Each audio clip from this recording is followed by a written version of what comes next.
ನಮಸ್ಕಾರ ವೀಕ್ಷಕರೇ, ಸಮಕಾಲೀನದ 267ನೇ ಕಂತಿಗೆ ನಿಮಗೆ ಸ್ವಾಗತ.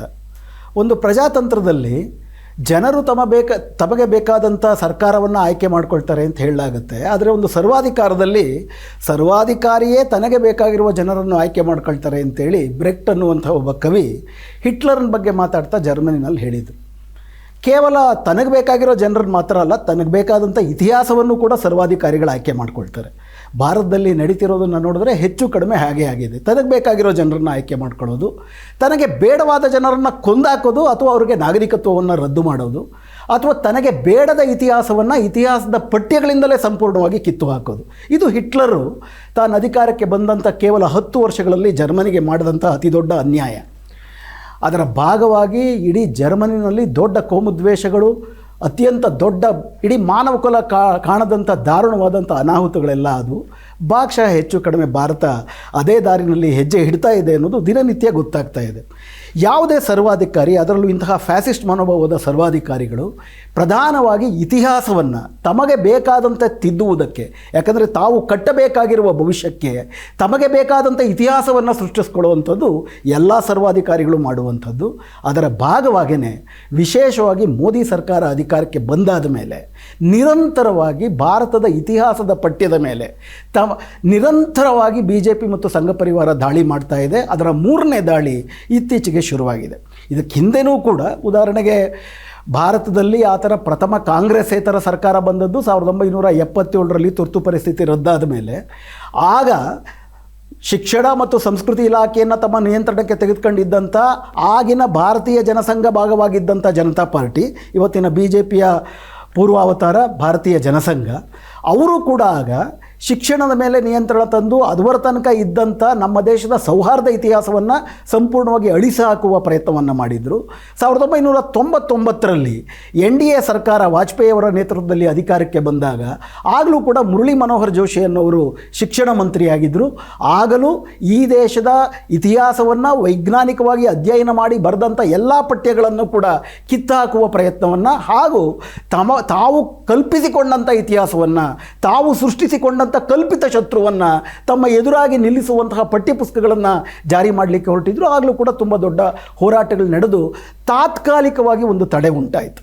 ಆದರೆ 2004ರ ನಂತರವೂ ಕೂಡ UPA ಸರ್ಕಾರ ಅಧಿಕಾರಕ್ಕೆ ಬಂದರೂ ಕೆಲವು ಆ ಥರದ ವಿಷಯಗಳು ಉಳ್ಕೊಂಡವು. 2014ರಲ್ಲಿ ಮೋದಿ ಸರ್ಕಾರ ಅಧಿಕಾರಕ್ಕೆ ಬಂದಾದ ಮೇಲೆ ಇನ್ನೂ ವಿಶೇಷವಾಗಿ ನಿರಂತರವಾಗಿ ಈ ಪಠ್ಯಗಳ ಬದಲಾವಣೆ ಶುರುವಾಗಿದೆ. ಈ ತರಹದ ಮೊದಲನೇ ಬದಲಾವಣೆ ಶುರುವಾಗಿದ್ದು 2017ರಲ್ಲಿ. ಆಗ ಸುಮಾರು 1350 ತಿದ್ದುಪಡಿಗಳನ್ನು ಮಾಡಿದ್ರು. ಸುಮಾರು 187 ಪುಸ್ತಕಗಳಲ್ಲಿ.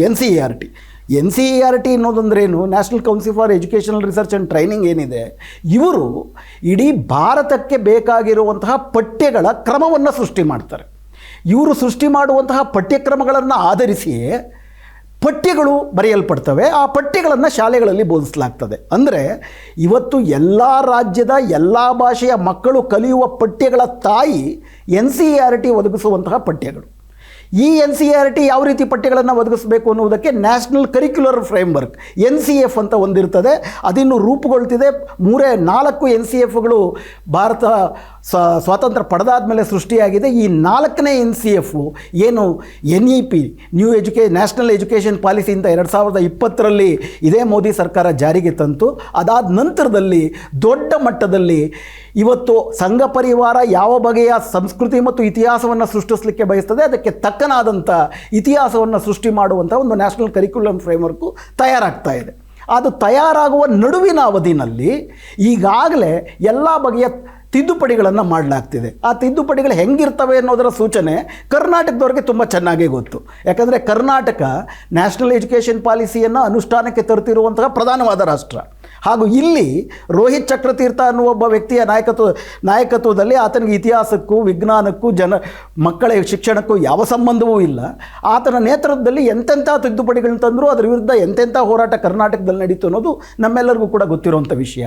ಅಂಥ ಒಂದು ತಿದ್ದುಪಡಿಗಳನ್ನು ರಾಷ್ಟ್ರೀಯ ಮಟ್ಟದಲ್ಲಿ ಇಡೀ ದೇಶಕ್ಕೆ ಅನ್ವಯವಾಗುವಂಥ ರೀತಿಯಲ್ಲಿ ವಿಶೇಷವಾಗಿ ಇತಿಹಾಸ, ಪೊಲಿಟಿಕಲ್ ಸೈನ್ಸ್, ರಾಜ್ಯಶಾಸ್ತ್ರ ಮತ್ತು ಸೋಷಿಯಾಲಜಿ, ಸಮಾಜಶಾಸ್ತ್ರದ ವಿಭಾಗಗಳಲ್ಲಿ 6ನೇ ಕ್ಲಾಸಿಂದ ಹಿಡಿದು 12ನೇ ತರಗತಿಯವರೆಗೆ NCERT ಹಲವಾರು ಪಠ್ಯಕ್ರಮಗಳನ್ನು ರೂಪಿಸ್ತಾ ಇದೆ.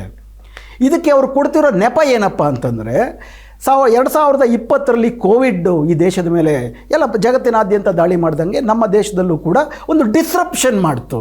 ಅಂದರೆ ಮಕ್ಕಳು ಪಠ್ಯವನ್ನು ಕಲಿತಾ ಇದ್ದರು, ಆದರೆ ಕೋವಿಡ್ ಬಂದಿದ್ದರಿಂದ ಶಿಕ್ಷಣದಿಂದ ದೂರ ಉಳಿದ್ರು.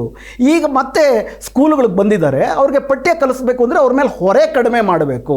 ಹೊರೆ ಕಡಿಮೆ ಮಾಡಬೇಕಾಗಿರೋದ್ರಿಂದ ನಾವೇನು ಮಾಡ್ತೀವಿ, ಪಠ್ಯಗಳ ಪ್ರಮಾಣವನ್ನು ಕಡಿಮೆ ಮಾಡ್ತೀವಿ, ಗಾತ್ರವನ್ನು ಕಡಿಮೆ ಮಾಡ್ತೀವಿ ಅಂತ ಹೇಳಿದ್ರು. ಮೇಲ್ನೋಟಕ್ಕೆ ಇದು ಸರಿ, ಪ್ರಮಾಣವನ್ನು ಕಡಿಮೆ ಮಾಡಿದ್ರೆ ಮಕ್ಕಳ ಮೇಲಿನ ಹೊರೆ ಕಡಿಮೆ ಮಾಡೋರು ಒಳ್ಳೆಯದೇ. ಆದರೆ ನಿಜಕ್ಕೂ ಇವರು ಹೊರೆಯನ್ನು ಕಡಿಮೆ ಮಾಡ್ತಿದ್ದಾರೆ. ಏನೇನು ಕಡಿಮೆ ಮಾಡ್ತಿದ್ದಾರೆ, ಏನೇನು ತಿದ್ದುಪಡಿ ತಂದಿದ್ದಾರೆ, ಆಮೇಲೆ ಕೂಲಂಕುಷವಾಗಿ ಮಾತಾಡೋಣ. 1-2-3 ಉದಾಹರಣೆಗಳನ್ನು ನೋಡೋಣ. ಈಗ ಹೊರೆಯನ್ನು ಕಡಿಮೆ ಮಾಡಬೇಕು ಅಂತಂದರೆ 11ನೇ ತರಗತಿಯ ಭಾರತದ ಸ್ವಾತಂತ್ರ್ಯ ನಂತರದ ಭಾರತ ಅನ್ನುವಂತಹ ಒಂದು ಪಠ್ಯದಲ್ಲಿ ಒಂದು ಪ್ಯಾರ ಹೀಗೆ ಬರ್ತದೆ. ಭಾರತದ ಸಂವಿಧಾನದ ರಚನೆ ಆಗಬೇಕಾದ್ರೆ ಭಾರತದ ಸಂವಿಧಾನ ರಚನಾ ಸಭೆಗೆ ಒಳಪಟ್ಟು 8 ಉಪಸಮಿತಿಗಳಿದ್ದವು. ಆ 8 ಉಪಸಮಿತಿಗಳ ಅಧ್ಯಕ್ಷತೆಯನ್ನು ಸಾಮಾನ್ಯವಾಗಿ ಬಾಬು ರಾಜೇಂದ್ರ ಪ್ರಸಾದ್, ಜವಾಹರ್ಲಾಲ್ ನೆಹರು, ಸರ್ದಾರ್ ವಲ್ಲಭಾಯಿ ಪಟೇಲ್, ಅಬ್ದುಲ್ ಕಲಾಂ ಆಜಾದ್ ಮತ್ತು ಅಂಬೇಡ್ಕರ್ ಇವರುಗಳು ಆ ಸಭೆಗಳ ಅಧ್ಯಕ್ಷತೆಯನ್ನು ವಹಿಸ್ತಿದ್ರು ಅಂತಂದ್ಬಿಟ್ಟು ಒಂದು ಪ್ಯಾರ ಇದೆ. ಈ ಪ್ಯಾರ ಮಕ್ಕಳಿಗೆ ಹೊರೆ ಅಂತಂದರೆ ಅದನ್ನು ಇಡೀ ತೆಗಿಬೇಕು. ಆದರೆ ಈಗ ಆಗಿರೋ ತಿದ್ದುಪಡಿ ಏನು, ಸಂವಿಧಾನದ ರಚನಾ ಸಭೆಯಲ್ಲಿ 8 ಉಪಸಮಿತಿಗಳಿದ್ದವು. 8 ಉಪಸಮಿತಿಗಳ ಅಧ್ಯಕ್ಷತೆಯನ್ನು ಸಾಮಾನ್ಯವಾಗಿ ಬಾಬು ರಾಜೇಂದ್ರ ಪ್ರಸಾದ್, ಜವಾಹರ್ಲಾಲ್ ನೆಹರು, ಅಂಬೇಡ್ಕರ್, ಸರ್ದಾರ್ ವಲ್ಲಭಾಯಿ ಪಟೇಲ್ ಇವರುಗಳು ವಹಿಸುತ್ತಿದ್ದರು. ಯಾವ ಹೆಸರು ಬಿಟ್ಟರು? ಮೌಲಾನಾ ಅಬ್ದುಲ್ ಕಲಾಂ ಆಜಾದ್ ಅವರ ಹೆಸರನ್ನು ಬಿಟ್ಟರು. ಆಜಾದ್ ಅನ್ನುವ 3 ಅಕ್ಷರದ ಹೆಸರು ಹೊರೆ ಆಗ್ತಿತ್ತ ಅಥವಾ ಇದರ ಹಿಂದೆ ರಾಜಕೀಯ ಇದೆಯಾ? ಎರಡನೇದಾಗಿ 12ನೇ ತರಗತಿಯ ಪಠ್ಯಪುಸ್ತಕದಲ್ಲಿ ಮಕ್ಕಳಿಗೆ ಹೊರೆ ಆಗುತ್ತೆ ಅಂಥೇಳಿ ಹಲವಾರು ಇತಿಹಾಸದ ಪಠ್ಯಗಳನ್ನು ನಾವು ತೆಗೆದುಹಾಕಿದ್ವಿ ಅಂತಂದರು. ಅದರಲ್ಲಿ ಯಾವ್ಯಾವ ಇತಿಹಾಸದ ಪಠ್ಯ ಇದೆ? 13 ಮತ್ತು 14ನೇ ಶತಮಾನದ ಇತಿಹಾಸ ಬಂದಾಗ ವಿಜಯನಗರದ ಪಠ್ಯ ಇದೆ. 15, 16 ಮತ್ತು 17ನೇ ಶತಮಾನದ ಇತಿಹಾಸ ಬಂದಾಗ ಮೊಘಲ ಸಾಮ್ರಾಜ್ಯದ ಪಠ್ಯ ಇದೆ. ಈಗ ಈ 2 ಸಾಮ್ರಾಜ್ಯಗಳ ಕಥನವನ್ನು ಸಂಕ್ಷಿಪ್ತೀಕರಿಸಿ ಟಿಪ್ಪಣಿಯ ರೂಪದಲ್ಲಿ ಕೊಟ್ಟಿದ್ದರೆ ಹೊರೆ ಕಮ್ಮಿ ಆಯಿತು ಅಂತ ಅರ್ಥ ಮಾಡ್ಕೊಳ್ಬೋದು. ಸಾರಾಸಗಟ್ಟು ಮೊಘಲ್ ಸಾಮ್ರಾಜ್ಯದ ಪಠ್ಯಗಳನ್ನೇ ತೆಗೆದುಬಿಟ್ರು, ವಿಜಯನಗರ ಸಾಮ್ರಾಜ್ಯದ ಇತಿಹಾಸವನ್ನು ಮಾತ್ರ ಉಳಿಸ್ಕೊಂಡ್ರು. ಅಂದರೆ ಇದು ಹೊರೆಯನ್ನು ಕಡಿಮೆ ಮಾಡುವ ಪ್ರಯತ್ನವೋ ಅಥವಾ ಇದರ ಹಿಂದುಗಡೆ ಬೇರೆ ರಾಜಕೀಯವೂ ಇದೆಯೋ? ಹಾಗೆಯೇ ಭಾರತದ ಸಂವಿಧಾನದ ಇತಿಹಾಸದ ಬಗ್ಗೆ ಮಾತಾಡ್ತಿರ್ಬೇಕಾದ್ರೆ ಅಲ್ಲಿ ಭಾರತವು ಕಾಶ್ಮೀರದ ಜೊತೆ ಆರ್ಟಿಕಲ್ 370ರ ಒಪ್ಪಂದವನ್ನು ಮಾಡಿಕೊಂಡು ಅವರ ಸ್ವಾಯತ್ತತೆಯನ್ನು ರಕ್ಷಿಸುವಂತಹ ಭರವಸೆಯನ್ನು ಕೊಟ್ಟು ಭಾರತದೊಳಗಡೆ ಅವರನ್ನು ಸೇರಿಸಿ ವಿಲೀನಗೊಳಿಸಿಕೊಳ್ಳಲಾಯಿತು ಅಂತ ಒಂದು ಪ್ಯಾರ ಬರುತ್ತೆ. 4 ವಾಕ್ಯದ ಒಂದು ಪ್ಯಾರ. ಆರ್ಟಿಕಲ್ 370 ಅವರ ಕಾಶ್ಮೀರದ ಸ್ವಾಯತ್ತತೆಯನ್ನು ಪರಿರಕ್ಷಿಸುತ್ತಾ ಭಾರತದ ವಿಲೀನವನ್ನು ಮಾಡುವುದಕ್ಕೆ ಪೂರಕವಾಯಿತು ಅನ್ನೋ ಈ ವಾಕ್ಯವನ್ನು ಅನಾಮತ್ತು ತೆಗೆದುಹಾಕಲಾಗಿದೆ. ಆರ್ಟಿಕಲ್ 370ನ್ನು ರದ್ದು ಮಾಡಿದ್ದು ಇದೇ ಸರ್ಕಾರ ಅಂತ ತಮಗೆ ಗೊತ್ತು. ಅಂದರೆ ಇದು ಹೊರೆಯನ್ನು ಕಡಿಮೆ ಮಾಡ್ತೀವಿ ಅನ್ನೋ ಹೆಸರಿನಲ್ಲಿ ಹಿಂದುತ್ವದ ರಾಜಕೀಯ ಆರಣದ ಹೊರೆಯನ್ನು ಜನರ ಮೇಲೆ, ಮಕ್ಕಳ ಮೇಲೆ ಹೊರಿಸುವ ಪ್ರಯತ್ನ ಅನ್ನೋದು ತುಂಬ ಸ್ಪಷ್ಟವಾಗಿ ಎದ್ದು ಕಾಣೋದು. ಇದು ಕೇವಲ ಮುಸ್ಲಿಮರ ಮೊಘಲರ ಇತಿಹಾಸವನ್ನು ರದ್ದು ಮಾಡಿದ್ರು ಅಂತ ಮಾತ್ರ ಅಲ್ಲ. ನೀವು ನಮ್ಮ NEPಯನ್ನು ಓದಿದ್ರೆ ಆ NEP 60 ಪುಟಗಳ ಆ ಒಂದು ಪಠ್ಯ ಏನಿದೆ ಅದನ್ನು ನಾವು ಗಮನಿಸಿದ್ರೇ ತುಂಬ ಸ್ಪಷ್ಟವಾಗಿ ಅವರು ಹೇಳೋದೇನಪ್ಪ ಅಂದರೆ ಭಾರತ 1200 ವರ್ಷಗಳ ಕಾಲ ದಾಸ್ಯಕ್ಕೆ ಒಳಗಾಗಿತ್ತು. ಈ 1200 ವರ್ಷದಲ್ಲಿ 250 ವರ್ಷ ನಿಮಗೆ ಬ್ರಿಟಿಷರದ್ದು ಗೊತ್ತಾಗುತ್ತೆ. ಉಳಿದದ್ದನ್ನು ಯಾವುದು ಅಂತ ಇವ್ರು ಹೇಳ್ತಾ ಇರೋದು? ಇಡೀ ಏನು ಬ್ರಿಟಿಷರು, ಅದರಲ್ಲೂ ಮ್ಯಾಕ್ಸ್ ಮುಲ್ಲರ್ ಪ್ರಧಾನವಾಗಿ ಮುಸ್ಲಿಂ ಇತಿಹಾಸ ಅಂತ ಸುಳ್ಳು ಇತಿಹಾಸವನ್ನು ಹೇಳಿದ್ರು. ಇದರಲ್ಲಿ ಮೊಘಲರು ಇದ್ದರು, ಭಾರತದಾದ್ಯಂತ ಬೇರೆ ಬೇರೆ ರಾಜರುಗಳಿದ್ದರು. ಅಂದರೆ ಪ್ರಧಾನವಾಗಿ ಬ್ರಾಹ್ಮಣ್ಯದ ಹಿರಿಮೆ ನಾಶವಾಗಿ ಅದಾದ ನಂತರದ ಉಳಿದ ಒಂದು 850 ವರ್ಷಗಳ ಕಾಲದಲ್ಲಿ ಮೊಘಲರನ್ನು ಒಳಗೊಂಡಂತೆ ಇತರ ಎಲ್ಲರೂ ರಾಜ್ಯಭಾರ ಏನು ಮಾಡಿದ್ರು, ಆ ಇಡೀ ಇತಿಹಾಸವನ್ನು ಮುಸ್ಲಿಂ ಇತಿಹಾಸ ಅಂತ ಬ್ರಿಟಿಷರು ದುರುದ್ದೇಶಪೂರ್ವಕವಾಗಿ ಒಡೆದು ಆಳುವ ನೀತಿಯ ಭಾಗವಾಗಿ ಏನು ಮಾಡಿದ್ರು, ಆ ಇಡೀ ಇತಿಹಾಸದ ಅವಧಿಯನ್ನು ಇವರೇನು ಮಾಡ್ತಿದ್ದಾರೆ, ವಸಾಹತುಶಾಹಿ ಇತಿಹಾಸ, history of invaders and history of colonial masters, ವಸಾಹತುಶಾಹಿಗಳ ಮತ್ತು ದಾಳಿಕೋರರ ಇತಿಹಾಸ ನಮ್ಮ ಮೇಲೆ ಹೇರಲಾಗಿದೆ ಅಂತಂದ್ಬಿಟ್ಟು NEPನಲ್ಲಿ ಬರೀತಾರೆ. ಆದರೆ ದಾಳಿಕೋರರು ಯಾರು? ಈ ದೇಶದ ಒಟ್ಟಾರೆ ದಮನಿತ ಜನರ, ದಲಿತರ, ಶೂದ್ರರ, ಮಹಿಳೆಯರ ಸ್ವಾತಂತ್ರ್ಯವನ್ನು ಹರಣ ಮಾಡಿದ್ಯಾರು? ಅಂಬೇಡ್ಕರ್ ಅವರು ಬರೆದ ಇತಿಹಾಸವನ್ನು ನೀವು ನೋಡೋದಾದರೆ ಅದರಲ್ಲೂ ವಿಷಯ ಮುಖ್ಯವಾಗಿ revolution and counter revolution in ancient history, ancient Indian history, ಭಾರತದ ಪ್ರಾಚೀನ ಇತಿಹಾಸದಲ್ಲಿ ಕ್ರಾಂತಿ ಮತ್ತು ಪ್ರತಿಕ್ರಾಂತಿ ಎನ್ನುವ ಅಂಬೇಡ್ಕರ್ ಅವರ ಅದ್ಭುತವಾದಂಥ ಐತಿಹಾಸಿಕ ಗ್ರಂಥವನ್ನು ನೀವು ನೋಡಿದ್ರೆ ಭಾರತದ ದಮನಿತ ಜನತೆ ಅವರು ಇಡೀ ಅಂಬೇಡ್ಕರ್ ಅವರು ಭಾರತದ ಇತಿಹಾಸವನ್ನು 3 ಭಾಗಗಳಾಗಿ ವಿಂಗಡಿಸ್ತಾರೆ. ಬೌದ್ಧ ಪೂರ್ವ ಭಾರತ, ಬೌದ್ಧರ ಭಾರತ ಹಾಗೂ ಬೌದ್ಧಾನಂತರದ ಭಾರತ. ಬುದ್ಧ ಪೂರ್ವ ಭಾರತದಲ್ಲಿ ವರ್ಣಾಶ್ರಮ ಇತ್ತು. ಆ ವರ್ಣದಲ್ಲಿ ಯಾರು ಬೇಕಾದ್ರೂ ಮೇಲೂ ಕೆಳಗೂ ಹೋಗ್ಬೋದಾಗಿದ್ದರೂ ಕೂಡ ವರ್ಣದಲ್ಲಿ ಕೆಳಗಿದ್ದವರು ಸತತವಾಗಿ ಶೋಷಣೆಗೊಳಗಾಗಿದ್ದರು, ಹೆಂಗಸರಿಗೆ ಸ್ವಾತಂತ್ರ್ಯ ಇರಲಿಲ್ಲ. ಬೌದ್ಧ ಭಾರತದಲ್ಲಿ ವಿಶೇಷವಾಗಿ ಬುದ್ಧ ಹೆಣ್ಣು ಗಂಡು ಮೇಲು ಕೀಳು ಅನ್ನುವ ಎಲ್ಲ ತಾರತಮ್ಯಗಳು ಕೂಡ ಸುಳ್ಳು ಅಂತ ಹೇಳಿ ಒಂದು ಸಮಾನತೆಯ ಒಂದು ಭಾರತವನ್ನು ಕಟ್ಟಿಕೊಟ್ಟ. ಅದರ ವಿರುದ್ಧ ಬ್ರಾಹ್ಮಣ್ಯದ ದಿಗ್ವಿಜಯ ಒಂದು ಸಾಧನೆಯಾಗಿ ಕ್ರಿಸ್ತಪೂರ್ವ 4ರ ನಂತರ ಇಡೀ ಈ ದೇಶದ ದಮನಿತ ಜನತೆ ಮತ್ತೊಮ್ಮೆ ಬ್ರಾಹ್ಮಣ್ಯದ ದಾಸ್ಯಕ್ಕೆ ಈಡಾದರು ಅಂತ ಅಂಬೇಡ್ಕರ್ ಬರೀತಾರೆ. ನೀವು ಅಂಬೇಡ್ಕರ್ಗೆ ಜ್ಞಾನಪೀಠ ಕೊಡಬೇಕು ಅನ್ನೋರು, ಅಂಬೇಡ್ಕರ್ ಅವ್ರಿಗೆ ಭಾರತ ರತ್ನ ಕೊಡಬೇಕು ಅನ್ನುವಂಥವ್ರು, ಅಂಬೇಡ್ಕರ್ನವ್ರನ್ನ ಪಾಲಿಸುವುದಾದರೆ ಅಂಬೇಡ್ಕರ್ ಇತಿಹಾಸಕ್ಕೆ ತದ್ವಿರುದ್ಧವಾದಂಥ ಇತಿಹಾಸ. ಯಾಕಂದರೆ ತುಂಬ ಸ್ಪಷ್ಟವಾಗಿ ಅಂಬೇಡ್ಕರ್ ಹೇಳೋದೇನಪ್ಪ ಅಂದರೆ ಭಗವದ್ಗೀತೆ ಇರ್ಬೋದು, ಪುರಾಣಗಳಿರ್ಬೋದು, ಇವೆಲ್ಲವೂ ಕೂಡ ವರ್ಣಾಶ್ರಮವನ್ನು ತಾತ್ವೀಕರಣಗೊಳಿಸಿ ಮತ್ತು ಅದನ್ನು ಸಮರ್ಥನೆಗೊಳಿಸುವಂತಹ ಒಂದು ಪ್ರಯತ್ನ ಅಂತ ಅಂಬೇಡ್ಕರ್ ಹೇಳ್ತಾರೆ. ಆದರೆ ಇವರು ಈ ಇತಿಹಾಸ ಬರೀಬೇಕಾದ್ರೆ ಈ ಒಂದು ಪುರಾಣ ಇರ್ಬೋದು, ಭಗವದ್ಗೀತೆ ಇರ್ಬೋದು ಇತ್ಯಾದಿಗಳೆಲ್ಲವೂ ಕೂಡ ಭಾರತದ ಉಜ್ವಲ ಇತಿಹಾಸ. ಇನ್ಫ್ಯಾಕ್ಟ್ NEPಗೆ ಬೇಕಾಗಿರೋ ನ್ಯಾಷನಲ್ ಕರಿಕ್ಯುಲಮ್ ಫ್ರೇಮ್ವರ್ಕ್ಗೆ ಕರ್ನಾಟಕದಿಂದ ಹೋಗಿರುವಂಥ ಪಠ್ಯಗಳೇನು ಸಜೆಷನ್ಸ್ ಏನು ಹೇಳ್ತಾವಪ್ಪ ಅಂತಂದರೆ ಭಾರತದ ಉಜ್ವಲ ಯುಗ, ಭಾರತದ ಸ್ಥಿರ ಇತಿಹಾಸ ಯಾವ ಕಾಲಘಟ್ಟದಲ್ಲಿ ಸ್ಥಾಪನೆ ಆಯಿತು ಅಂತಂದರೆ ಕ್ರಿಸ್ತಶಕ 4ರ ನಂತರ, ಅಂದರೆ ಗುಪ್ತರ ಕಾಲದಲ್ಲಿ. ಗುಪ್ತರ ಕಾಲದ ಬಗ್ಗೆ ಅಂಬೇಡ್ಕರ್ ಹೇಳೋದೇನಪ್ಪ ಅಂದರೆ ಅದು ಬ್ರಾಹ್ಮಣ್ಯದ ದಿಗ್ವಿಜಯದ ಅವಧಿ ಅಂತ ಹೇಳ್ತಾರೆ. ಇವತ್ತು ಈ ತಿದ್ದುಪಡಿಗಳಲ್ಲೂ ಕೂಡ ಮತ್ತೆ ಅವೇ ವ್ಯಕ್ತ ಆಗ್ತದೆ. ಇನ್ಫ್ಯಾಕ್ಟ್ 2022ರ ಜೂನ್ನಲ್ಲೇ ತುಂಬ ಸ್ಪಷ್ಟವಾಗಿ ಭಾರತದ ಶಿಕ್ಷಣ ಇಲಾಖೆ ಏನು ಹೇಳ್ತಪ್ಪ ಅಂತಂದರೆ ಇದೇ ಕೋವಿಡ್ಡಿಂದಾಗಿ ಜನರಿಗೆ ಹೊರೆ ಬಂದಿದೆ, ಆ ಹೊರೆಯನ್ನು ವಿದ್ಯಾರ್ಥಿಗಳ ಮೇಲಿನ ಹೊರೆಯನ್ನು ಕಡಿಮೆ ಮಾಡುವುದಕ್ಕಾಗಿ ಸುಮಾರು ತಿದ್ದುಪಡಿಗಳನ್ನು ಮಾಡ್ತೀವಿ ಅಂತಂದರು. ಆ ತಿದ್ದುಪಡಿಗಳನ್ನೇ ನಾವು ಇವಾಗ ಜಾರಿಗೆ ತಂದಿದ್ದೀವಿ ಅಂತಂದ್ಬಿಟ್ಟು ಇವಾಗ ಇವ್ರು ಹೇಳ್ತಿದ್ದಾರೆ. ಏಪ್ರಿಲ್ 5ಕ್ಕೆ ಏನು ಪ್ರಿಂಟಾಗಿ ಹೊರಗಡೆ ಬಂದಿದೆ NCERT ಪಠ್ಯಪುಸ್ತಕಗಳು, ಅದರಲ್ಲಿ 2022ರ ಜೂನ್ನಲ್ಲಿ ಏನು ತಂದಿರೋ ತಿದ್ದುಪಡಿಗಳು ಅದೇ ಒಂದು ರೀತಿ ಆಘಾತಕಾರಿಯಾದಂಥ ತಿದ್ದುಪಡಿಗಳು.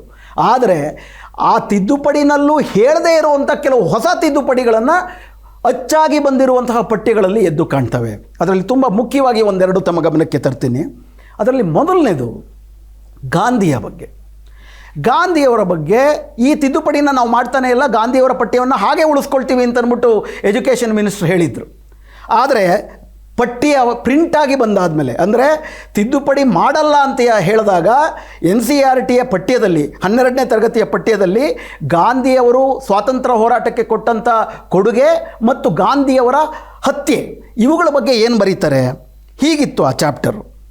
Gandhi was particularly disliked by those who wanted Hindus to take revenge or who wanted India to become a country for the Hindus just as Pakistan for Muslims.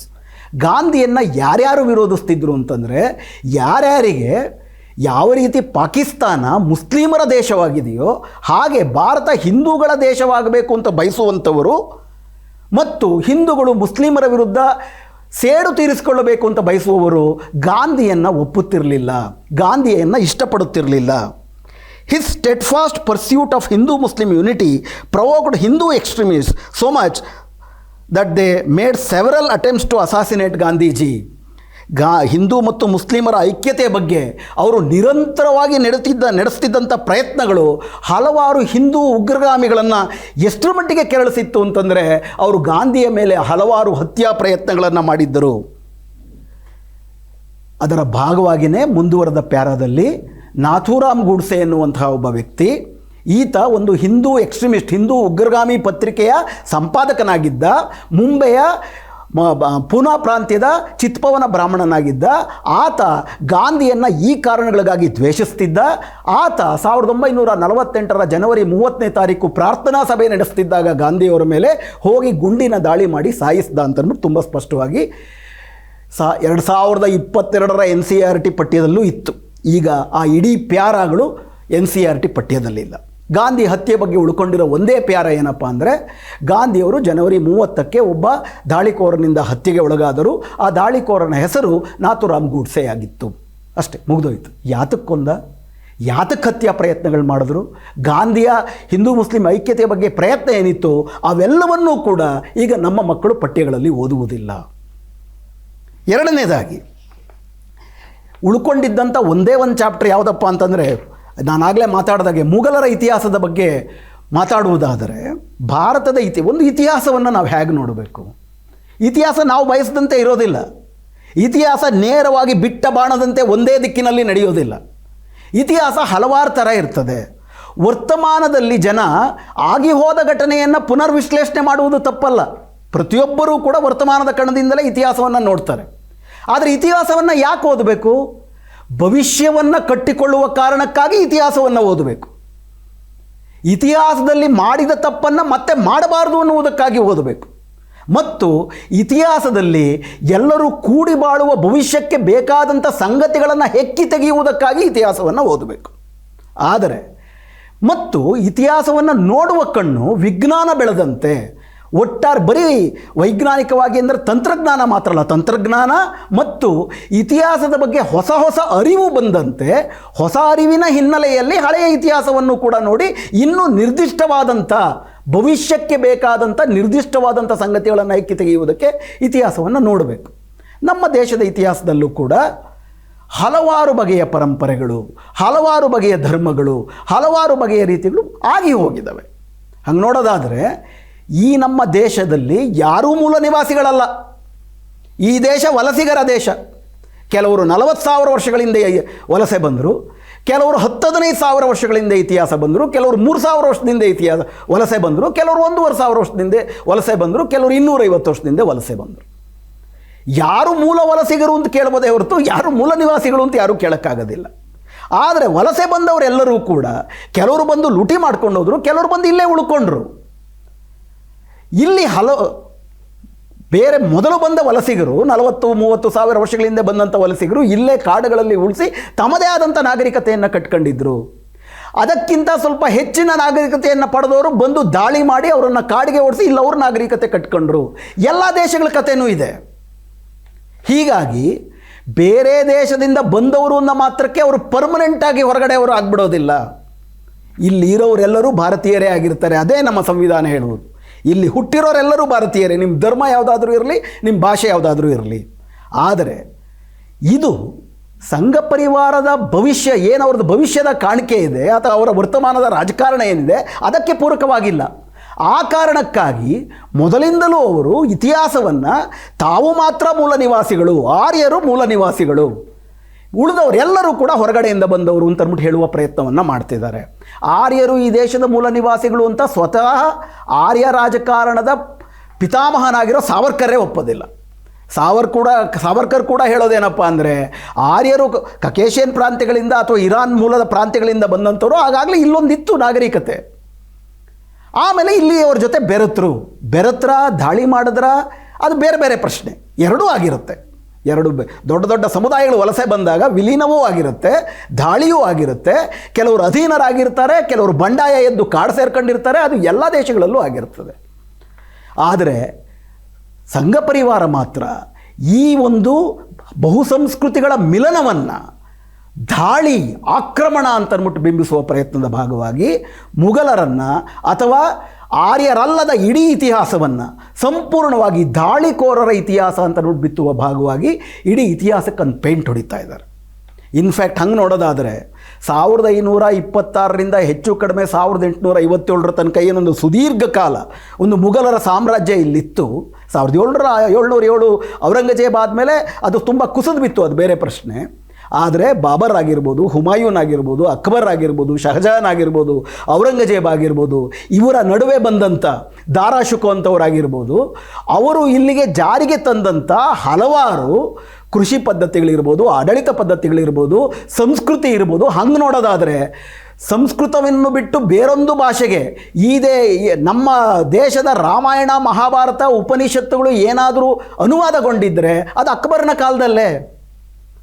Babur ನಾಮ ಇರ್ಬೋದು, ಅಕ್ಬರ್ ನಾಮ ಇರ್ಬೋದು, ಬಾದಶಾಹ ನಾಮ ಇರ್ಬೋದು, ಇವೆಲ್ಲವೂ ಕೂಡ ಆಯಾ ರಾಜರುಗಳು ಆ ಕಾಲಘಟ್ಟದಲ್ಲಿ ತಮ್ಮ ದೇಶದಲ್ಲಿ ಯಾವ ರೀತಿ ಜನಜೀವನ ಇತ್ತು ಅಂತ ಅಂದ್ಬಿಟ್ಟು ಹೇಳಿದಂಥ ಕಥನಗಳದು.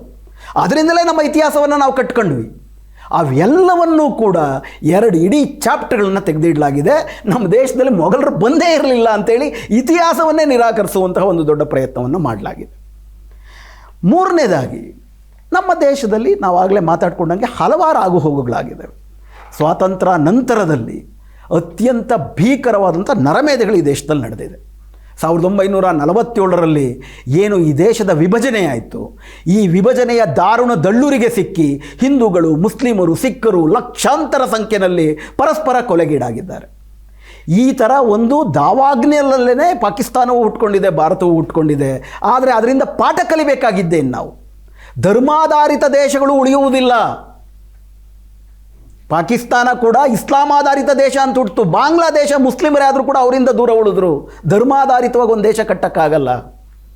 ನಾವೆಲ್ಲರೂ ಒಂದು ಬಹುಸಂಸ್ಕೃತಿಯ ಒಂದು ದೇಶ, ಬಹುಧರ್ಮದ ಒಂದು ದೇಶ ಉಳಿಬೇಕು ಅಂತಂದರೆ ನಾವೆಲ್ಲರೂ ಕೂಡ ಅಣ್ತಮ್ಮಂದರು ಅನ್ನೋ ಸೋದರತ್ವದ ಪರಿಕಲ್ಪನೆ ಇದ್ದರೆ ಒಂದು ದೇಶ ಉಳಿಯುತ್ತೆ. ಇಲ್ಲ ಅಂದರೆ ಆ ದೇಶ ಸರ್ವನಾಶ ಆಗುತ್ತೆ. ಆದರೆ ಅದರಿಂದ ಪಾಠ ಕಲಿದಿರ ನಾವು ಈಗೇನು ಮಾಡ್ತಿದ್ದೀವಿ? ಸ್ವಾತಂತ್ರ್ಯ ನಂತರದಲ್ಲಿ ಆ ಒಂದು ನರಮೇಧ ಆದರೆ 1984ರಲ್ಲಿ ಇಂದಿರಾ ಗಾಂಧಿಯವರ ಕೊಲೆ ಆದಾಗ ಕಾಂಗ್ರೆಸ್ಸಿನ ನೇತೃತ್ವದಲ್ಲೇ ದೆಹಲಿನಲ್ಲಿ ಸಿಖ್ಖರ ಕಗ್ಗೊಲೆ ನಡೀತು. ಹೆಚ್ಚು ಕಡಿಮೆ 1500ರಿಂದ 2000 ಜನ ಸಿಖ್ಖರ ದಾರುಣ ಕಗ್ಗೊಲೆ ಆಯಿತು. ಅದೊಂದು ನರಮೇಧವೇ. ಅದಾದ ನಂತರದಲ್ಲಿ ಗುಜರಾತ್ನಲ್ಲಿ 2002ರಲ್ಲಿ ಮೋದಿಯವರು ಅಧಿಕಾರಕ್ಕೆ ಬರುವುದಕ್ಕೆ ಪೂರಕವಾದಂಥ ದೊಡ್ಡ ಮುಸ್ಲಿಮರ ನರಮೇಧ ನಡೀತು. ಇವೆಲ್ಲವನ್ನು ಕೂಡ ನೀವು ಇತಿಹಾಸದ ಕಸದ ಬುಟ್ಟಿಗೆ ಎಸೆದುಬಿಟ್ರೆ ಅದು ಇಲ್ಲ ಅಂತಾಗಲ್ಲ. ಅದರಿಂದ ಪಾಠ ಕಲಿಬೇಕು. ಹೀಗಾಗಿ NCERT ಪಠ್ಯಪುಸ್ತಕಗಳಲ್ಲಿ ಉದಾಹರಣೆಗೆ ಗುಜರಾತ್ನ ನರಮೇಧದ ಬಗ್ಗೆ ಪೊಲಿಟಿಕಲ್ ಸೋಷಿಯಾಲಜಿಯ ಪ್ಯಾರಾಗ್ರಾಫ್ನಲ್ಲಿ ಏನಿತ್ತು ಅಂತಂದರೆ ಗುಜರಾತ್ ದಂಗೆಯ ಬಗ್ಗೆ, a commonly cited justification is to avenge the deaths of dishonour suffered by their core religion is elsewhere or even in the distant past. ಸಾಮಾನ್ಯವಾಗಿ ಕೋಮುವಾದ ಕೊಟ್ಟುತ್ತೆ ಅಂತಂದರೆ ಆಗಿ ಹೋದ ಅಥವಾ ಭಾವಿಸಲ್ಪಡುವ ತಮಗೆ ಅನ್ಯಾಯ ಮಾಡಿದವರ ಮೇಲೆ ಸೇಡು ತೀರಿಸಿಕೊಳ್ಳಬೇಕು ಅನ್ನೋ ಭಾವನೆಯಿಂದ ಹುಟ್ಟುತ್ತೆ. No region has been wholly exempt from communal violence of one kind or another. ಭಾರತ ಸ್ವತಂತ್ರ ಆದಮೇಲೆ ಭಾರತದ ಯಾವ ಪ್ರದೇಶವೂ ಕೂಡ ಒಂದಲ್ಲ ಒಂದು ಕೋಮು ಸಂಘರ್ಷದಿಂದ ಮುಕ್ತವಾಗಿಲ್ಲ. Every religious community has faced this violence in greater or lesser degree, although proportionate impact is far more traumatic for minority communities. ಈ ದೇಶದ ಬೇರೆ ಬೇರೆ ಭಾಗದಲ್ಲಿ ಬಹುಸಂಖ್ಯಾತರೋ ಅಲ್ಪಸಂಖ್ಯಾತರೋ ಎಲ್ಲರೂ ಕೂಡ ಈ ರೀತಿಯ ಕೋಮು ದಳ್ಳೀರಿಗೆ ತುತ್ತಾಗಿದ್ದಾರೆ. ಆದರೆ ಹೋಲಿಸಿ ನೋಡಿದರೆ ಆಯಾ ದೇಶದ ಅಲ್ಪಸಂಖ್ಯಾತ ಸಮುದಾಯಗಳು ದೊಡ್ಡ ರೀತಿಯ ಒಂದು ದಾರುಣವಾದ ಚಿತ್ರಹಿಂಸೆಗಳಿಗೆ ಗುರಿಯಾಗಿದ್ದಾರೆ. To the extent that the government can be held responsible for communal riots, no government or ruling party can claim to be blameless in this regard. ಭಾರತವನ್ನಾಳಿದ ಯಾವ ಸರ್ಕಾರಗಳು ಕಾಂಗ್ರೆಸ್ ಆಗಿರ್ಬೋದು, BJP ಆಗಿರ್ಬೋದು, ಯಾವುದೇ ಆಗಿರ್ಬೋದು, ಈ ರೀತಿ ಕೋಮು ದೊಳ್ಳುರಿಯನ್ನು ತಡೆಯಲಿಕ್ಕೆ ಪ್ರಯತ್ನ ಪಟ್ಟರು ಅನ್ನುವಂಥ ಹಿರಿಮೆಯನ್ನು ಕೊಡಲಿಕ್ಕಾಗೋದಿಲ್ಲ. ಒಂದಲ್ಲ ಒಂದು ರೀತಿ ಅವರು ಇದಕ್ಕೆ ಕಾರಣರು ಆಗಿದ್ದಾರೆ, ಪ್ರೇರಕರು ಆಗಿದ್ದಾರೆ. In fact the two most traumatic contemporary instances of communal violence occurred under each of the major political parties. ಹಾಗೆ ನೋಡುವುದಾದರೆ ಭಾರತದ ಇತಿಹಾಸದಲ್ಲಿ ಭಾರತದ ಪ್ರಮುಖ ರಾಜಕೀಯ ಪಕ್ಷಗಳಾದಂಥ 2 ಪಕ್ಷಗಳು ಆಡಳಿತ ನಡೆಸ್ತಿರಬೇಕಾದರೆ ಸ್ವತಂತ್ರ ಭಾರತ ಕಂಡಂಥ 2 ಅತಿ ದೊಡ್ಡ ನರಮೇಧಗಳು ನಡೆದವು. The anti Sikh riots of Delhi in 1984 took place under Congress regime. Congress ಅಧಿಕಾರದಲ್ಲಿ ಇದ್ದಾಗಲೇ 1984ರಲ್ಲಿ ಸಿಖ್ ವಿರೋಧಿ ನರಹತ್ಯೆಗಳು ನಡೀತು. The unprecedented scale and spread of the anti Muslim violence in Gujarat in 2002 took place under BJP government. 2002ರಲ್ಲಿ ಕಂಡು ಕೇಳಿರಿಯದಂಥ ದೊಡ್ಡ ನರಮೇಧ ನಡೆದದ್ದು, ಮುಸ್ಲಿಮರ ನರಮೇಧ ನಡೆದದ್ದು BJP ಅಧಿಕಾರದಲ್ಲಿದ್ದಾಗ. ಕಾಂಗ್ರೆಸ್ ಬಗ್ಗೆನೂ ಇದೆ, ಅದರಲ್ಲಿ BJP ಬಗ್ಗೆನೂ ಇದೆ. ಇದನ್ನು ಬರೀಬೇಕು, ಇದನ್ನು ನಮ್ಮ ಹುಡುಗರು ಅರ್ಥ ಮಾಡ್ಕೋಬೇಕು, ಹುಡುಗರು ಹುಡುಗಿಯರು ನಮ್ಮ ಯುವ ಜನಾಂಗ ಅರ್ಥ ಮಾಡ್ಕೋಬೇಕು. ಯಾತಕ್ಕೆ ಇದಾಗಬಾರ್ದು ಅಂತಂದರೆ ಏನೆಲ್ಲ ಅದರ ದಾರುಣ ಪರಿಣಾಮಗಳಾಯಿತು ಅಂತ ನಮ್ಮ ಮಕ್ಕಳು ಅರ್ಥ ಮಾಡ್ಕೋಬೇಕು. ಅದನ್ನು ಸಂಪೂರ್ಣವಾಗಿ ತೆಗೆದಿದ್ದಾರೆ. ಅಷ್ಟು ಮಾತ್ರ ಅಲ್ಲ, ವಾಜಪೇಯಿ ಅವರು ಪ್ರಧಾನಮಂತ್ರಿ ಆಗಿದ್ದು ಆಗ ಇವರು ಶ್ರೀಮಾನ್ ನರೇಂದ್ರ ಮೋದಿ ಅವರು ಗುಜರಾತಿನ ಮುಖ್ಯಮಂತ್ರಿ ಆಗಿದ್ದಾಗ ರಾಜಧರ್ಮ ಪಾಲಿಸಬೇಕು ಅವರು ಅಂತಂದ್ಬಿಟ್ಟು ಕಿವಿ ಮಾತು ಹೇಳಿದ್ದನ್ನು ಕೂಡ ಆ ಪಠ್ಯಪುಸ್ತಕದಲ್ಲಿತ್ತು. ಅದನ್ನು ಕೂಡ ತೆಗೆದುಹಾಕಿದ್ದಾರೆ. ಇಂಥ ನರಮೇಧಗಳ ಪರಿಣಾಮ ಏನಾಗುತ್ತೆ, ಆ ಪರಿಣಾಮಗಳ ಬಗ್ಗೆ ಒಂದು ಪ್ಯಾರಾ ಇದೆ.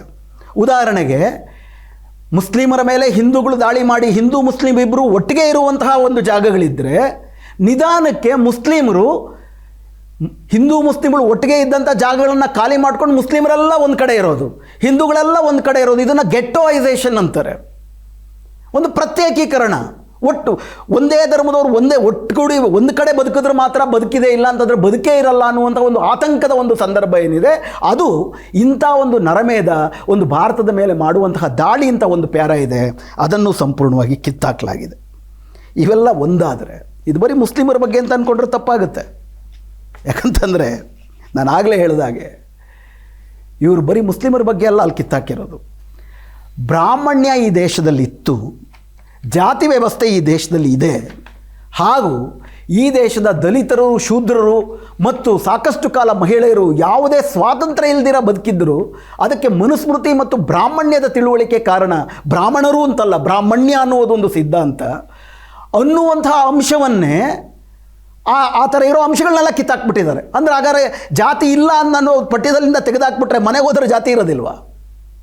ಉದಾಹರಣೆಗೆ ಕ್ಯಾಸ್ಟ್ ಬಗ್ಗೆ ಇರುವಂತಹ ಯಾವ ಚಾಪ್ಟರ್ ಇವರು ತೆಗೆದಾಕಿದ್ದಾರೆ ಅಂತಂದರೆ, ಉದಾಹರಣೆಗೆ 6ನೇ ಕ್ಲಾಸ್ನಲ್ಲಿ ಈ ಚಾಪ್ಟರ್ ಇತ್ತು.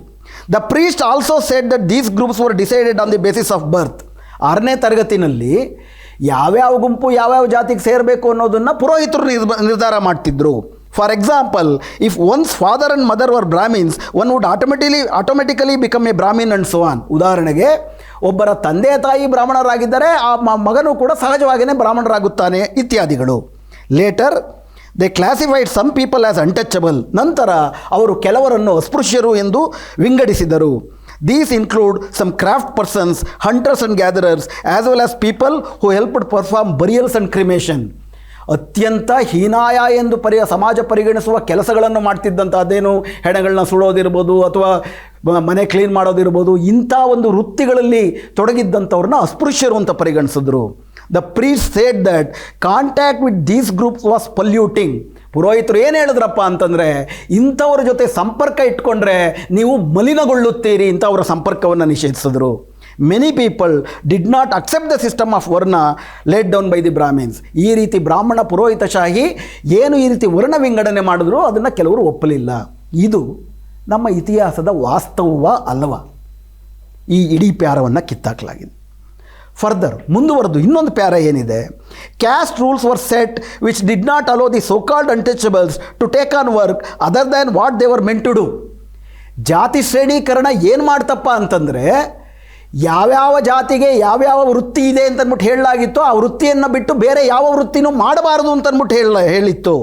For example, some groups were forced to pick garbage and remove dead animals from the village. ಉದಾಹರಣೆಗೆ ಕೆಲವು ಗುಂಪುಗಳು ಹಳ್ಳಿಗಳಲ್ಲಿ ಸತ್ತ ಹೆಣವನ್ನು ಮತ್ತು ಸತ್ತ ದನಗಳನ್ನು ಮತ್ತು ಗಲೀಜನ್ನು ಕ್ಲೀನ್ ಮಾಡುವಂತಹ ಒಂದು ಜವಾಬ್ದಾರಿಯನ್ನು ಕೊಡಲಾಗಿತ್ತು. But they were not allowed to enter the homes of the upper caste or take water from the village well or even enter the temples. ಆದರೆ ಆ ವೃತ್ತಿಗೆ ಸಂಬಂಧಪಟ್ಟಂಥ ಜನರು, ಅಸ್ಪೃಶ್ಯರಂತ ಹೀಗೆ ಪರಿಗಣಿಸಲಾದಂಥ ಜನರು ಮೇಲ್ಜಾತಿಗಳ ಮನೆಗೆ ಹೋಗೋದಕ್ಕೆ ಅವಕಾಶವಿರಲಿಲ್ಲ, ಹಳ್ಳಿನಲ್ಲಿರುವ ಬಾವಿಯಿಂದ ನೀರು ತೆಗೆದುಕೊಳ್ಳುವ ಅವಕಾಶವಿರಲಿಲ್ಲ, ಅಥವಾ ಅಲ್ಲಿರೋ ದೇವಸ್ಥಾನಗಳ ಪ್ರವೇಶಕ್ಕೂ ಕೂಡ ಅವಕಾಶವಿರಲಿಲ್ಲ. Their children could not sit next to children of the other caste in the school. ಅವರ ಮಕ್ಕಳು ತಮ್ಮ ಬೇರೆ ಜಾತಿಯ ಮಕ್ಕಳ ಜೊತೆ ಪಕ್ಕದಲ್ಲಿ ಕೂತ್ಕೊಂಡು ಓದುವುದಕ್ಕೂ ಅವಕಾಶ ಇರ್ತಿರಲಿಲ್ಲ. ಇದು ಇತಿಹಾಸದ, ಇದು ಅಂಬೇಡ್ಕರ್ ಅವರು ತಮ್ಮ ಸ್ವಂತ ಅನುಭವದಿಂದ ಬರೆದಂಥವು ಇವೆಲ್ಲ. ಇವತ್ತು ನಮ್ಮ ಜೊತೆ ಇರುವಂತಹ ಬೇರೆ ಯಾವುದೇ ಅಸ್ಪೃಶ್ಯತೆಯನ್ನು ಅನುಭವಿಸ್ತಾ ಇರುವಂಥ ಯಾರನ್ನು ಕೇಳಿದ್ರು ಕೂಡ ಇದು ಅವರ ಜೀವನದ ಅನುಭವ. ಇದನ್ನು ಪಠ್ಯದಿಂದ ತೆಗೆದುಬಿಟ್ರೆ ನಮ್ಮ ದೇಶದಲ್ಲಿ ಜಾತಿ ಇಲ್ಲ ಅಂತ ಆಗ್ಬಿಡುತ್ತಾ, ಅಸ್ಪೃಶ್ಯತೆ ಇಲ್ಲ ಅಂತ ಆಗ್ಬಿಡುತ್ತಾ? ಇದನ್ನು ಕಲಿಬೇಕಾ ಬೇಡವಾ? ಮುಂದಿನ ಭವಿಷ್ಯ ಜಾತಿ ಇಲ್ಲದ, ಧರ್ಮವಿಲ್ಲದ ಸುಂದರವಾದಂಥ ಸಮಾನ ಭಾರತ ಆಗಬೇಕು ಅಂತಂದರೆ ಅಸಮಾನ ಭಾರತ ಹೆಂಗೆ ಅಮಾನವೀಯವಾಗಿತ್ತು ಅಂತ ನಾವು ಅರ್ಥ ಮಾಡ್ಕೊಳ್ಬೇಕಾ ಬೇಡವಾ? ಅವೆಲ್ಲ ಬೇಡಿ. ಈಗಲೂ ಕೂಡ ಅಸ್ಪೃಶ್ಯತೆ ಹೇಗಿದೆ ಅನ್ನೋದ್ರ ಬಗ್ಗೆ 4 ಉದಾಹರಣೆಗಳಿತ್ತು NCERT ಪಠ್ಯಪುಸ್ತಕದಲ್ಲಿ. ಉದಾಹರಣೆಗೆ, 4 examples of how untouchability operates ಅನ್ನುವಂಥದ್ದು ಒಂದು ಪ್ಯಾರಾಗ್ರಾಫ್. ಅಂದರೆ ಈಗಲೂ ಕೂಡ ಅಸ್ಪೃಶ್ಯತೆ ಹೇಗೆ ಆಚರಣೆಯಲ್ಲಿದೆ ಅನ್ನೋದರ ಬಗ್ಗೆ 4 ಉದಾಹರಣೆಗಳು 12ನೇ ತರಗತಿಯ ಸೋಷಿಯಾಲಜಿ ಟೆಕ್ಸ್ಟ್ ಬುಕ್ನ NCERTಯ ಸೋಷಿಯಾಲಜಿ ಟೆಕ್ಸ್ಟ್ ಬುಕ್ಕಲ್ಲಿತ್ತು. ಅದರಲ್ಲಿ ಮೊದಲನೇ ಉದಾಹರಣೆ ಹೀಗೆ ಹೇಳುತ್ತೆ, a Dalit is likely to be confined to traditional occupations such as agricultural labour, scavenging or leather work with little chance of being able to high paying white collar or professional work. ಇವತ್ತಿನ ದಿನಮಾನಗಳಲ್ಲಿ ಹೆಂಗೆ ಅಸ್ಪೃಶ್ಯತೆ ಕೆಲಸ ಮಾಡ್ತಿದೆ? ಒಬ್ಬ ಅಸ್ಪೃಶ್ಯತೆಯ ಹಿನ್ನೆಲೆ ಇರುವಂಥ ಒಬ್ಬ ದಲಿತ ಒಂದೋ ರೈತ ಕೂಲಿಯಾಗಿರ್ತಾನೆ, ಅಥವಾ ಪೌರಕಾರ್ಮಿಕನಾಗಿರ್ತಾನೆ ಅಥವಾ ಚರ್ಮದ ಕೆಲಸಗಳಲ್ಲಿ ತೊಡಕೊಂಡಿರ್ತಾನೆ, ಆತನಿಗೆ ಒಂದು ಉತ್ತಮವಾದಂಥ ವೃತ್ತಿಯನ್ನು ಅಥವಾ ನೌಕರಿಯನ್ನು ಹೊಂದುವ ಯಾವುದೇ ಅವಕಾಶಗಳನ್ನು ನಿರಾಕರಿಸಲಾಗುತ್ತೆ. ಎರಡನೇದಾಗಿ, at the same time untouchability may also involve forced inclusion in a subordinate role such as being compelled to play the drums at the religious event. ಕೆಲವೊಮ್ಮೆ ಈಗಲೂ ಕೂಡ ಅಸ್ಪೃಶ್ಯರು ಮತ್ತು ದಮನಕ್ಕೊಳಗಾದವರು ಒಪ್ಪಲಿಲ್ಲ ಅಂದರೂ ಕೂಡ ಕೆಲವು ಕೆಲಸಗಳನ್ನು ಮಾಡುವುದು ಕಡ್ಡಾಯ ಮಾಡಲಾಗುತ್ತೆ. ಉದಾಹರಣೆಗೆ, ಯಾವುದಾದ್ರೂ ಜಾತ್ರೆ ನಡೆಯುತ್ತಿರುವ ಸಂದರ್ಭದಲ್ಲಿ ಆ ಹಳ್ಳಿನಲ್ಲಿ ತಮಟೆ ಬಾರಿಸುವಂಥ ಕೆಲಸ ಕಡ್ಡಾಯವಾಗಿ ಇಂಥ ಜಾತಿನವರೇ ಮಾಡಬೇಕು ಅಂತಾಗುತ್ತೆ. ಹೀಗಾಗಿ ಸದಾ ಅವರು ಅಪಮಾನಕ್ಕೆ ಒಳಗಾಗುವಂತೆ ಮಾಡಲಾಗುತ್ತೆ. The performance of publicly visible acts of humiliation and subordination is an important part of practice of untouchability. ಸಾರ್ವಜನಿಕವಾಗಿ ಹೀನಾಯಗೊಳಿಸುವುದು ಮತ್ತು ಅಪಮಾನಗೊಳಿಸುವುದು ಅಸ್ಪೃಶ್ಯತೆಯನ್ನು ಆಚರಿಸುವ ಪ್ರಮುಖವಾದಂಥ ಉದಾಹರಣೆಯಾಗಿದೆ. Common instances include the imposition of gestures of deference. ಅಂದರೆ ಅವರು ಹೆಂಗೆ ಹೀನಾಯವಾಗಿ ಅಧೀನರಾಗಿ ನಡ್ಕೊಳ್ಬೇಕು ಅಂತಂದರೆ, ಟೇಕಿಂಗ್ ಆಫ್ ಹೆಡ್ ಗೇರ್, ತಲೆ ಮೇಲೆ ಪೇಟ ಹಾಕಬಾರ್ದು. Carrying of footwear in the hand, ಚಪ್ಪಲಿಯನ್ನು ಮೇಲ್ಜಾತಿಗಳ ಎದುರುಗಡೆ ಹಾಕ್ಕೊಂಡು ಹೋಗಬಾರ್ದು, ಕೈನಲ್ಲಿ ಇಟ್ಕೊಂಡು ಹೋಗಬೇಕು. ಸ್ಟ್ಯಾಂಡಿಂಗ್ ವಿತ್ ಬೋರ್ಡ್ ಹೆಡ್, ಯಾವಾಗಲೂ ಕೂಡ ತಲೆ ತಗ್ಗಿಸಿ ನಿಲ್ಲಬೇಕು. Not wearing clean or bright clothes, ಉತ್ತಮ ಬಟ್ಟೆಯನ್ನು ಕೂಡ ಹಾಕಿಕೊಳ್ಬಾರದು.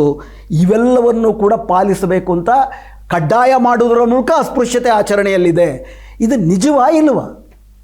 ಮೊನ್ನೆ ಒಬ್ಬ ದಲಿತ ಯುವಕ ಮದುವೆಯ ದಿನ ಕುದುರೆ ಮೇಲೆ ಹೋಗ್ತಿದ್ದ ಅಂತೇಳಿ ಇಡೀ ಹಳ್ಳಿಯ ಸವರ್ಣೀಯ ಜನ ಅವನನ್ನು ಹೊಡೆದುಕೊಳ್ತಾರೆ. ಹಳ್ಳಿನಲ್ಲಿರೋ ಸತ್ತ ದನವನ್ನು ಎತ್ತಾಕ್ಲಿಕ್ಕೆ ಬರಲಿಲ್ಲ ಅಂತ ಅಂದ್ಬಿಟ್ಟು ಇಡೀ ದಲಿತ ಕೇರಿಗಳಿಗೆ ಬೆಂಕಿ ಹಚ್ಚಲಾಗುತ್ತೆ. ಜಾತ್ರೆಯಲ್ಲಿ ತಮಟೆ ಹೊಡೆಯೋದಕ್ಕೆ ಬರಲಿಲ್ಲ ಅಂತಂದರೆ ಸಾಮಾಜಿಕ ಬಹಿಷ್ಕಾರ ಹಾಕಲಾಗುತ್ತೆ. ಇವೆಲ್ಲವನ್ನು ಪಠ್ಯದಲ್ಲಿ ಇಡಬೇಕಾ ಬೇಡವಾ? ಇವೆಲ್ಲ ತಪ್ಪು ಅಂತ ನಮ್ಮ ಯುವಕರು, ನಮ್ಮ ಬಾಲಕಿಯರು ತಿಳ್ಕೋಬೇಕಾ ಬೇಡವಾ? A passage from social activist ಹರ್ಷಮಂದರ್ಸ್ book unheard voices stories of forgotten lives ಅನ್ನುವಂಥದ್ದು ಕೂಡ ಒಂದಿಟ್ಟಿದ್ರು. ಅದರಲ್ಲಿ ಒಬ್ಬ ದಲಿತ ಪೌರ ಕಾರ್ಮಿಕರ ದೈನಂದಿನ ಬದುಕು ಹೇಗಿರ್ತದೆ ಅನ್ನೋದ್ರ ಬಗ್ಗೆ ಒಂದು ವಿವರಣೆ ಪಠ್ಯದಲ್ಲಿತ್ತು. ಈ ಪಠ್ಯ ನಾವು ಕಲಿಬೇಕು. ಯಾಕಂತಂದರೆ ನಮ್ಮ ಸಮಾಜದಲ್ಲಿ ಯಾವ್ಯಾವ ಥರ ಜನ ಬದುಕ್ತಾರೆ ಅಂತೇಳಿ ನಮಗೆ ಅರ್ಥವಾದರೆ ನಮಗೆ ಅನುಕಂಪ, ಅನುಭೂತಿ, ಸಹಾನುಭೂತಿ, ಮಾನವೀಯತೆ ಇವೆಲ್ಲವೂ ಕೂಡ ಹುಟ್ಟುತ್ತೆ. ಆ ಪ್ಯಾರಾಗ್ರಾಫ್ ಏನು ಹೇಳುತ್ತೆ, The excrement only piles up at each seat or flows into open drives. ಮಲ ವಿಸರ್ಜನೆ ಮಾಡಿದಾಗ ಒಂದು ಮನೆಯಲ್ಲಿರುವ ಪಿಟ್ಟಲ್ಲಿ, ಕಕ್ಕಸ್ ಗುಂಡಿಯಲ್ಲಿ ಅದು ಶೇಖರಣೆ ಆಗ್ತದೆ, ಅಥವಾ ಒಂದು ಡ್ರೈನ್, ಚರಂಡಿ ಇದ್ದರೆ ಚರಂಡಿನಲ್ಲಿ ಹರಿದೋಗುತ್ತೆ.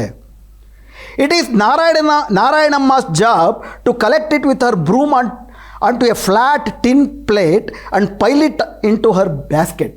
ನಾರಾಯಣಮ್ಮನ ಕೆಲಸ ಏನಪ್ಪ? ನಾರಾಯಣಮ್ಮ ಅಂದವರು ಉದಾಹರಣೆಗೆ ಹೇಳ್ತಾ ಇದ್ದಾರೆ. ನಾರಾಯಣಮ್ಮನ ಕೆಲಸ ಏನಪ್ಪ ಅಂತಂದರೆ, ತನ್ನ ಒಂದು ಸಣ್ಣ ಟಿನ್ ಪ್ಲೇಟ್ ಮೂಲಕ ಈ ತುಂಬಿ ಹೋದ ಕಕ್ಕಸ್ಸು ಗುಂಡಿಯಿಂದ ಕಕ್ಕಸ್ಸನ್ನು ಎತ್ತಿ ತನ್ನ ಹತ್ರ ಇರುವಂತಹ ಒಂದು ಬ್ಯಾಸ್ಕೆಟಲ್ಲಿ ಅಥವಾ ಒಂದು ಬ್ಯಾಸ್ಕೆಟಲ್ಲಿ ಅದನ್ನು ತುಂಬಿಟ್ಕೋಬೇಕು. When the basket is filled, she carries it on her head to a waiting tractor trolley parked at a distance of 1/2 kilometre.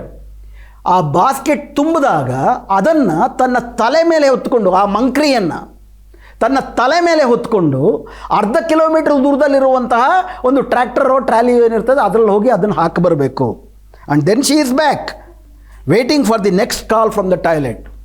ವಾಪಸ್ ಬಂದು ಮತ್ತೊಂದು ಕಕ್ಕಸ್ ಗುಂಡಿಯನ್ನು ಕ್ಲೀನ್ ಮಾಡೋಕ್ಕೆ ಹೋಗ್ತಾಳೆ. ಇದು ನಮ್ಮ ನಾಗರಿಕ ಭಾರತದಲ್ಲಿ ದಿನನಿತ್ಯ ನಡೀತಾ ಇದೆ. ಇವತ್ತಿಗೂ ಪಟ್ಟಣಗಳಲ್ಲೂ, ನಾಗರಿಕ ಸಭ್ಯ ಸಮಾಜ ಇರುವಂಥ ದೇಶಗಳಲ್ಲೂ, ಪಟ್ಟಣಗಳಲ್ಲೂ ನಡೀತಾ ಇದೆ. ಇದು ಅನ್ಯಾಯ. ಆಕಾಶಕ್ಕೆ ಉಪಗ್ರಹಗಳನ್ನು ಕಳಿಸ್ತೀವಿ ಅಂತ ಅಂದ್ಬಿಟ್ಟು ತಂತ್ರಜ್ಞಾನ ಬೆಳೆದಿರಬೇಕಾದ್ರೆ ಒಂದು ಮಲದ ಗುಂಡಿಯನ್ನು ಕ್ಲೀನ್ ಮಾಡೋದಕ್ಕೆ ಟೆಕ್ನಾಲಜಿ ಯಾಕೆ ನಾವು ಬಳಸ್ತಿಲ್ಲ ಅನ್ನೋ ಪ್ರಶ್ನೆ ಇದನ್ನು ಓದುವ ಹುಡುಗಿಯರ ತಲೆಯಲ್ಲಿ ಬರಬೇಕು. ಆವಾಗಲೇ ಈ ಭಾರತ ಒಂದು ಮಾನವೀಯ ಭಾರತ ಆಗೋದು. ಇವೆಲ್ಲವನ್ನು ತೆಗೆದುಹಾಕಲಾಯಿತು. ಸ್ವಚ್ಛ ಭಾರತ ಇದೆ ಎನ್ನುವಂಥದ್ದನ್ನು ಜಾಹೀರಾತನ್ನು ಸೇರಿಸಲಾಯಿತು. ಹಾಗೆಯೇ ಮುಂದುವರೆದು ಎಮರ್ಜೆನ್ಸಿ ಬಗ್ಗೆ ಇರ್ಬೋದು, ತುರ್ತು ಪರಿಸ್ಥಿತಿನಲ್ಲಿ ಏನೆಲ್ಲ ದಾರುಣ ಗತೆಗಳು ನಡೀತು ಅದನ್ನೆಲ್ಲ ಕಿತ್ತಾಕ್ಬಿಟ್ಟಿದ್ದಾರೆ. ಸೋಷಿಯಲ್ ಮೂಮೆಂಟ್, ಸಾಮಾಜಿಕ ಚಳುವಳಿಗಳು, ಹೇಗೆ ಸಾಮಾಜಿಕ ಚಳುವಳಿಗಳು ಅಗಾಧವಾಗಿ ಜನರನ್ನು ಸಂಘಟನೆ ಮಾಡುವುದರ ಮೂಲಕ ಒಂದು ಪ್ರಭಾವವನ್ನು ಆಳುವ ಸರ್ಕಾರದ ಮೇಲೆ ಹೇರ್ಬೋದು ಅಂತೇಳಿ ಚಿಪ್ಕೋ ಮೂಮೆಂಟ್ ಇರ್ಬೋದು, ಕರ್ನಾಟಕದ ಹಚ್ಚಿಕೋ ಅಪ್ಪಿಕೋ ಮೂಮೆಂಟ್ ಇರ್ಬೋದು, ದಲಿತ್ ಪ್ಯಾಂಥರ್ಸ್ ಮೂಮೆಂಟ್ ಇರ್ಬೋದು, ಭಾರತ್ ಕಿಸಾನ್ ಯೂನಿಯನ್ ಏನು 80ರ ದಶಕದಲ್ಲಿ ದೊಡ್ಡ ರೈತ ಚಳುವಳಿ ನಡೀತು, ಆ ಚಳುವಳಿ ಇರ್ಬೋದು, ನರ್ಮದಾ ಬಚಾವ್ ಆಂದೋಲನ್ ಚಳುವಳಿ ಇರ್ಬೋದು, ಈ ಎಲ್ಲ ಚಳುವಳಿಗಳನ್ನು ಕೂಡ ಕಿತ್ತಾಕಲಾಗ್ಬಿಟ್ಟಿದೆ.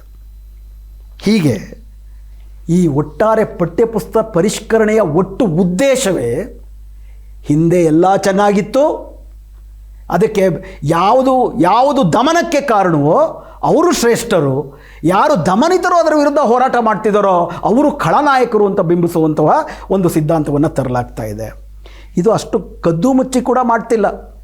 NCERT ಅಧಿಕಾರಿಗಳು ಅವರು ಹೇಳ್ತಿರೋದೇನಪ್ಪ ಅಂದರೆ ಹೊರೆ ಕಡಿಮೆ ಮಾಡಬೇಕು ಅಂತ ಮಾಡಿದ್ವಿ ಅಂತ. BJP ಪ್ರಧಾನಮಂತ್ರಿ ಆದಿಯಾಗಿ ಯಾರು ಅದನ್ನೇನು ಹೇಳ್ತಿಲ್ಲ. ಉದಾಹರಣೆಗೆ ಕಪಿಲ್ ಮಿಶ್ರಾ ಅನ್ನುವಂತಹ BJPಯ ಮುಖ್ಯ ನಾಯಕ NCERT ಮಾಡಿರುವ ಪಠ್ಯ ಪರಿಷ್ಕರಣೆ ಬಗ್ಗೆ ಹೇಳಿರೋದೇನಪ್ಪ ಅಂದರೆ, thieves were being referred to as Mughal rulers. ಕಳ್ಳರು ಕಾಕರನ್ನ ಮುಘಲ್ ದೊರೆಗಳು ಅಂತ ಹೇಳಲಾಗ್ತಾ ಇತ್ತು. It is a great decision to remove false history of Mughals from NCERT. ಮುಘಲರ ಸುಳ್ಳು ಇತಿಹಾಸವನ್ನು ತೆಗೆದುಹಾಕಿರುವುದು NCERT ಮಾಡಿರುವ ಸ್ತುತ್ಯವಾದ ಕಾರ್ಯ. Thieves, pick pockets and 2 penny road raiders were called Mughal Sultanate and the emperors of India. Akbar, Babur, Shahjahan, Aurangzeb are not in the history books, they are in the dustbin. ನಮ್ಮ ಹಿಂದಿನ ಸರ್ಕಾರಗಳು ಅಕ್ಬರ್, ಬಾಬರ್, ಶಹಜಾನ್, ಔರಂಗಜೇಬ್ ಅವ್ರನ್ನ ಪಠ್ಯಪುಸ್ತಕಗಳಲ್ಲಿ ಇಟ್ಟಿದ್ರು, ನಾವು ಅವ್ರನ್ನ ಕಸದ ಬುಟ್ಟಿಗೆ ಎಸೆದಿದ್ದೀವಿ. ಇದು BJP ಸರ್ಕಾರದ ನಿಜವಾದ ಉದ್ದೇಶ. ಪ್ರಧಾನಮಂತ್ರಿ ಮೋದಿಯವರು ಕೂಡ ಇದಕ್ಕೆ ಸರಿಸಮವಾಗಿ ಹೇಳಿರೋದೇನಪ್ಪ ಅಂದರೆ, ನಮ್ಮ ಇತಿಹಾಸದಲ್ಲಿ Mughal Sultanate blinded by religious fanaticism and other handed there were gurus gleaming in knowledge and living by the ancient principles of India. ಒಂದು ಕಡೆ ಧರ್ಮದ್ವೇಷದಿಂದ ಕಗ್ಗೊಲೆಗಳನ್ನು ನಡೆಸ್ತಿದ್ದಂಥ ಮೊಘಲರು, ಮತ್ತೊಂದು ಕಡೆ ಸರ್ವಶಾಂತತೆಯಿಂದ ಶಾಂತಿಯನ್ನು ಬೋಧಿಸ್ತಿದ್ದಂಥ ನಮ್ಮ ಸಂತರು. There were heights of terror and religious fanaticism on one hand, and the other there was the principle of spirituality and kindness to see God in every human being. ಒಂದು ಕಡೆ ಭಯೋತ್ಪಾದನೆಯ ಉತ್ತುಂಗ, ಮತ್ತೊಂದು ಕಡೆ ಎಲ್ಲರಲ್ಲೂ ಮನುಷ್ಯತ್ವವನ್ನು ಕಾಣುವಂತಹ ಮಾನವೀಯತೆ. ಅಂದರೆ ಇದು ನೇರ ಸಂಘ ಪರಿವಾರ ನಮ್ಮ ದೇಶದ ಭಾರತದ ನೈಜ ಇತಿಹಾಸದ ಮೇಲೆ ನಡೆಸ್ತಿರುವಂತಹ ಒಂದು ದಾಳಿಯೇ ಆಗಿದೆ. ಏನೊಂದು ಭವಿಷ್ಯ ಕಟ್ಟಬೇಕು ಅಂತಿದ್ದಾರೆ, ಆ ಭವಿಷ್ಯಕ್ಕೆ ಬೇಕಾಗಿರುವಂಥ ಆ ಭವಿಷ್ಯ ಹೆಂಗಿರುತ್ತೆ? ಬರೀ ಮುಸ್ಲಿಂ ವಿರೋಧ ಅಂತ ತಿಳ್ಕೊಂಡ್ರೆ ತಪ್ಪಾಗ್ತೀವಿ ನಾವು, ಅದು ಅವರ ಟ್ರ್ಯಾಪಿಗೆ ಬಿದ್ದಂಗೆ. ಅಲ್ಲಿ ದಲಿತರ ಸ್ಥಾನವೇನು? ದಲಿತರು ಈಗಲೂ ಕೂಡ ಮಲ ಬಾಚ್ತಾ ಇದ್ದರೂ ಕೂಡ ಅವರು ಆನಂದವಾಗಿದ್ದಾರೆ ಮಲ ಬಾಚ್ಕೊಂಡು.